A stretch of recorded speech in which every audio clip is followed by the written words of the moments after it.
Bonjour à tous. Alors, la première nouveauté de Travelcast dont je vais vous parler dans cette vidéo se trouve au niveau de l'agenda des visites. Alors, le menu a changé, hein, il est accessible ici en cliquant sur cette icône.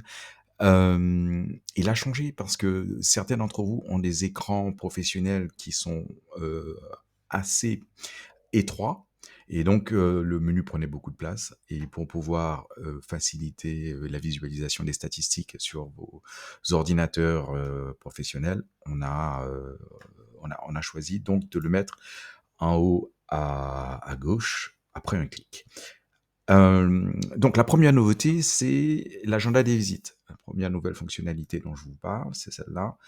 Dans l'agenda des visites, donc qui existait avant, hein, mais ce qui a changé principalement ici, c'est qu'on peut créer des cycles de visites. Donc avant, on avait simplement, heu un message par visite, un message pour la visite 1, un message pour la visite 2, ainsi de suite.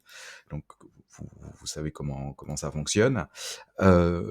Aujourd'hui, on peut recommencer à la visite, repartir à la visite 1 une fois que le cycle de visite est terminé. Par exemple, on peut choisir pour le moment, là, le cycle est à 10, et il y a 10 messages. Mais, on peut, vous pouvez, pour votre activité, choisir de d'avoir un cycle seulement de 5 visites ou de 4 visites ou de 3 ou de 2, pas de une visite. Bon, il y a un ici, mais ça va pas fonctionner. Sauf si vous voulez donner quelque chose, faire une promotion à chaque visite, ce qui serait quand même, un peu ruineux probablement.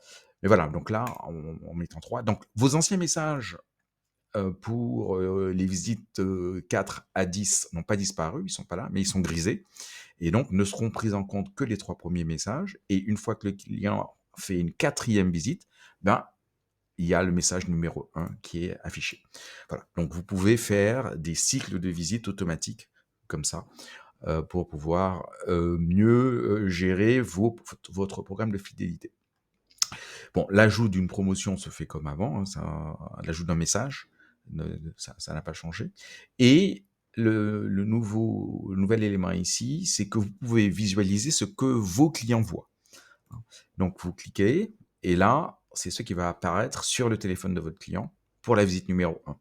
Vous voulez voir comment ça va se présenter pour la visite numéro 2. Vous changez ici, voilà, j'ai changé un peu vite, le message n'avait pas eu le temps de changer, mais voilà. Ça c'est la description qu'il y aura pour le message numéro 5.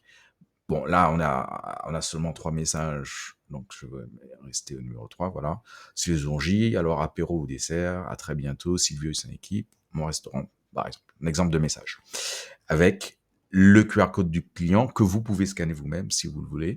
Et puis ici, le numéro de visite du client. Donc ça, c'est ce que le client voit.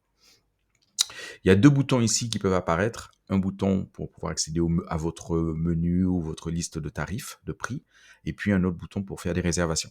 Je vous en parlerai dans une autre vidéo. Voilà, ben c'était la première des fonctionnalités. À la prochaine vidéo.